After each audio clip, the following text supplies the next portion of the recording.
Kiruna Sweden की राजधानी Stockholm से 1200 किलोमीटर दूर बसा एक माइनिंग टाउन है।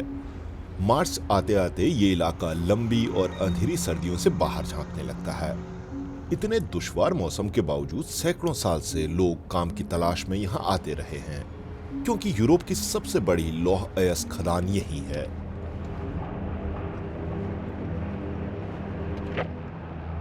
– 230 मीटर की गहराई पर हम खदान में दाखिल होते हैं, यानी अभी हम ऊपर मौजूद पहाड़ की चोटी से 230 मीटर नीचे हैं। खदान के भीतर सैकड़ों मीटर की गहराई में कई सुरंगनुमा रास्ते हैं। दुनिया की सबसे बड़ी लौह अयस्क खदान में इस वक्त हम 1300 मीटर की गहराई पर हैं। ये विचित्र अनुभव है। खदानों में आमतौर पर धूल और कीचड़ दिखता है, लेकिन यहाँ ऐसा नहीं है। सरकारी खनन कंपनी LKAB को अपने आधुनिक तरीकों पर गर्व है।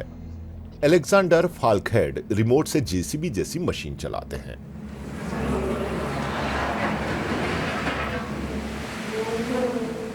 सब कुछ कंप्यूटर ऑपरेटेड है। किसी होटल की लॉन्च जैसा दिखता है एरिया टर्मिनल कर्मचारियों का नया दफ्तर है। रिमोट कंट्रोल से चलने वाले जैक हैमर्स एक्सकेवेटर को अयस्क मुहैया कराते हैं।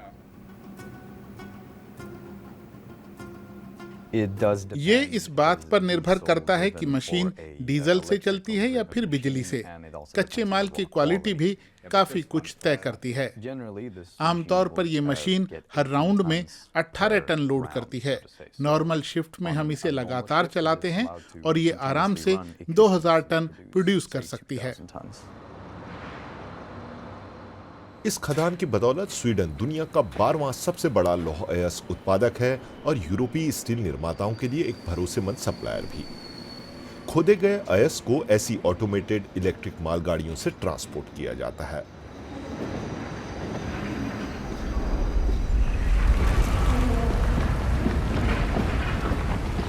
इस अयस्क में 50% लोहा है।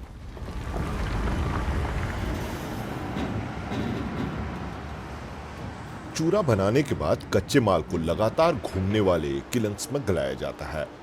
ऑपरेटरों के मुताबिक इस प्रक्रिया में 100% अक्षय ऊर्जा का इस्तेमाल होता है। कंपनी जीवाश्म ईंधन वाले हर इंजन की जगह इलेक्ट्रिक मशीन इस्तेमाल करना चाहती है। 2045 तक 100% ग्रीन स्पंज आयरन तैयार करने का लक्ष्य है। हमारे ग्राहकों के ग्राहक जीवाश्म ईंधन से मुक्त स्टील खरीदने को तैयार हैं। उत्तर में बसे किरूना से अब पूर्वी तट स्थित लुएलो चलते हैं। LKAB यहां औद्योगिक साझेदारों के साथ हाइब्रिड स्मेल्टिंग फर्नेस नाम की भट्टी चलाती है। यहां अयस्क से स्पंज आयरन बनाया जाता है। 2028 तक कंपनी अपने कारोबार को पूरी तरह से climate neutral sponge iron production तक ले जाना चाहती है।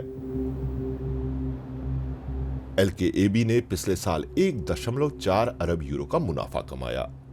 आसपास के इलाके में रेयर अर्थ कही जाने वाली दुर्लभ धातुओं का भी पता चला है। खनन के लिए मशहूर पुराना कस्बा अब अपने नीचे दबे अयस्क के लिए जगह छोड़ने जा रहा है। 4 किलोमीटर दूर ये किरूना का न्यू टाउन है। इसे बसाने में 1 अरब यूरो लगे और ये खर्च कंपनी ने उठाया। स्थानीय निवासी इसे कैसे देखते हैं? मैंने तो अपना घर शिफ्ट नहीं किया है, लेकिन फिर भी लगता है कि ये नई शुरुआत है बहुत सी चीजों की। जाहिर है इसके साथ कई भावनाएं जुड़ी हुई हैं। असमंजस समेत कई चीजें इसमें शामिल होती हैं, लेकिन ये नई शुरुआत तो है ही, और हम सब इस आधुनिक दिन का हिस्सा बन सकते हैं, तो ये रोमांचक है। आप जो डिटेल्स दे रहे हैं वो मुझे पसंद हैं। अगर आप फसाड और डिजाइनिंग की डिटेल्स देखेंगे तो आप कह सकेंगे कि वास्तुकारों ने इस कस्बे को लेकर अपनी रिसर्च की है। करीब 6000 बाशिंदों को यहाँ शिफ्ट होना होगा। नए शहर के निर्माण में 10 साल लगेंगे। इस बीच टाउन क्यूरेटर लोगों से पूछ रहे हैं कि वे क्या चाहते हैं। हमने पूछा कि पुराने शहर में क्या कमी थी, नए शहर में आप क्या चाहते हैं।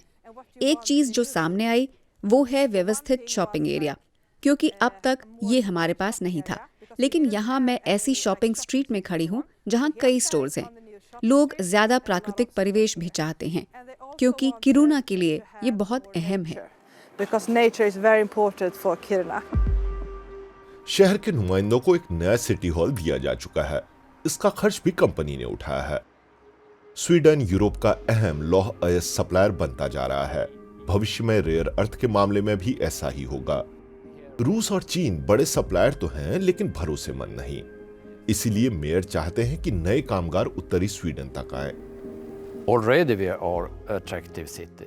नए सिटी सेंटर और प्रकृति से नजदीकी के चलते हम एक आकर्षक शहर बन चुके हैं।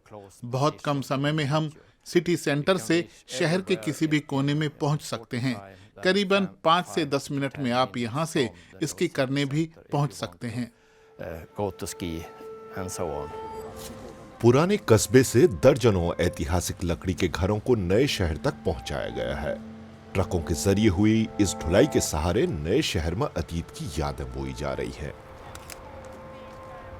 पीछे छूटे पुराने कस्बे के नीचे अब खुदाई हो रही है और इससे ओल्ड टाउन आहिस्ता आहिस्ता जमींदोज होने लगा है।